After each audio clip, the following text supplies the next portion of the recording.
السلام علیکم و رحمت الله و برکاته. خوش آمدید دوستان به برنامه رمضانی. امروز حدیثی ما شخص زنی یا مردی که در ماه رمضان، در روزی ماه رمضان با همسرش در حال روزه جما می کند و کفاره آنها در بخاری، حدیث های بخاری و مسلم بیان شده است. ابو هریره رضی الله عنه میگویند که وقتی که ما نشسته بودیم، مردی به نزد پیامبر صلی الله علیه و سلم آمد، گفت ای رسول خدا، من هلاک شدم. پیامبر صلی الله علیه و سلم گفتند بر تو چه شد؟ سپس این مرد گفت من با همسرم در حالی که روزدار بودم جما کردم در روز رفشان. پیامبر صلی الله علیه و سلم گفتند آیا تو برده را آزاد کرده می توانی؟ این مرد گفت من نمی توانم، چون قدرت ندارم، مبلغ ندارم. سپس پیامبر صلی الله علیه و سلم گفتند آیا تو 60 روز ماه هجری روزه گرفته می توانی؟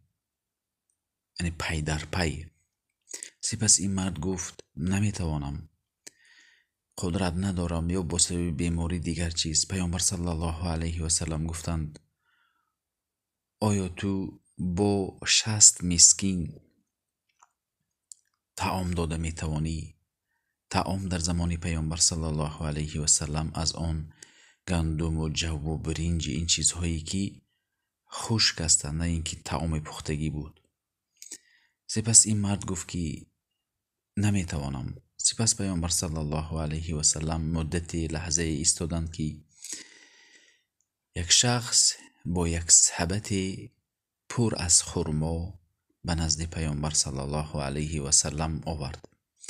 سپس پیامبر صلی الله علیه و سلم گفتند در کجا است آن شخصی که در حالی که هلاک شدم گفته به نزد ما آمد؟ سپس این مرد گفت من اینجا هستم. پیامبر صلی الله علیه و سلم گفتند بگیر این سبد خرما رو به این، یعنی به دیگران صدقه بده. سپس این مرد گفت من در مدینه یک عائله هستم که از همه فقیرتر، من فقیرتر می باشم، از من فقیرتر نیست. سپس پیامبر صلی الله علیه و سلم تبسم کردند، حتی دندانهای پیش پیامبر صلی الله علیه و سلم نمایان شد. پیامبر صلی الله علیه و سلم گفتند با این خرما اطعمه اهلک، و این با اهل و عیالت این خرما را بده. در این حدیث میبینیم که چگونه است شخصی که در ماه رمضان در روز رفشند با همسرش اگر جما بکند، او باید این کفاره اش را باید به ترتیب اجرا بکند. اول مبلغی داشته باشد، یگان برده را آزاد بکند. در این زمان برده وجود ندارد. اگر قدرت و صحت و سلامتیش بردارد، او پس از رمضان 60 روز روزه میگیرد، پی در پی. و اگر سلامتیش نبردارد، این با 60 مسکین طعام میدهد. طعام باید در زمان پیامبر صلی الله علیه و سلم گفتیم طعامی پختگی، شاید که مثلا یک مسکین نصف سا میگویند، نصف سا تقریبا 1.5 کیلو برنج یا گندم یا آرد می باشد که از چیزها هم از همین چیزها برآورده، یا خرما می باشد که مثلا تقریبا به 60 مسکین اگر طعام بدهد، 90 کیلو برنج یا گندم یا آرد یا جو که خوراکه می شود به مسکین ها می دهد. مثلا این طعام رو اگر از برنج و گندم برآورد با حدیث پیامبر صلی الله علیه و سلم موافقت میکنند، زیرا مبلغ این رو برآورد بعضی شخص ها میگیرن به دیگر چیزها استفاده میبرن، اما برای خوراک مسکین ها فقیر ها این را جدا کرده است. بعضی شخص ها طعام پختگی رو 60 مسکین رو طعام پختگی رو میدهند، او طعام پختگی رو نیمش رو میخورد، نیمش رو به دیگه جا نمیخورد. بنابراین طعام خشک اگر داده شود، حکمتش این که 1.5 کیلو برنج داده شود، او برنج رو کم کم استفاده میبرد، او میخورد مسکین. برای همین نصف سا 1.5 کیلو گندم میشود که 60 مسکین یعنی اندازه 90 کیلو برنج به فقیران میدهد. به هر یک مسکین 1.5 کیلویی برنج یا گندم یا دیگر چیز، یا با 60 طعام با 60 مسکین به مردم کم بغل و مسکین طعام میدهد، طعام پختگی میدهد. افضل اینکه طعام خشک بدهد.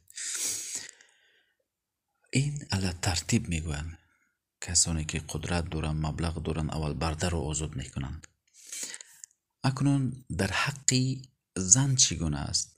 اگر زن در این حالت جاهل باشد که نداند که کفاره وجود دارد، یا اینکه از روی فراموشی یا از روی مجبوری شوهرش او را مجبور کرده باشد، در حق زن چنین کفاره وجود ندارد.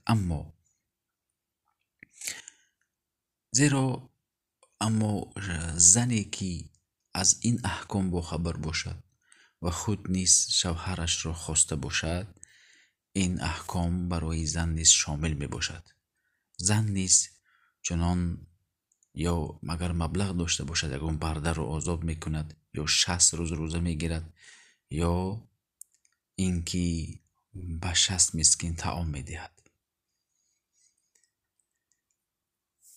پیامبر صلی الله علیه و سلم برای چی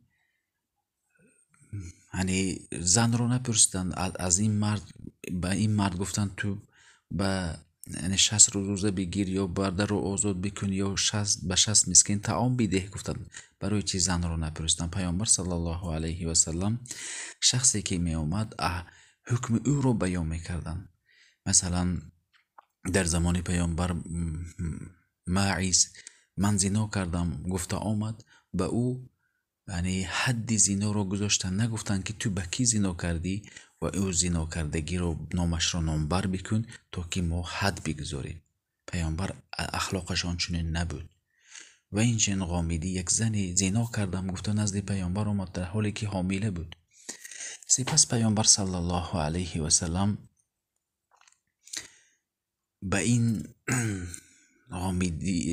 غامیدی نگفتن که مردی که تو رو زنا کرد کی است، نگفتن.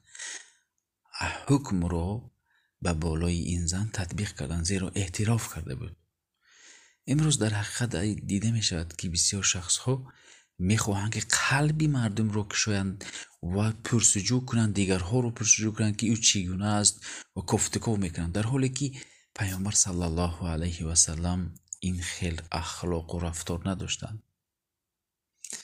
این بود هدیه ماه رمضانی. السلام علیکم و رحمت الله و برکاته. أينما كنا أينما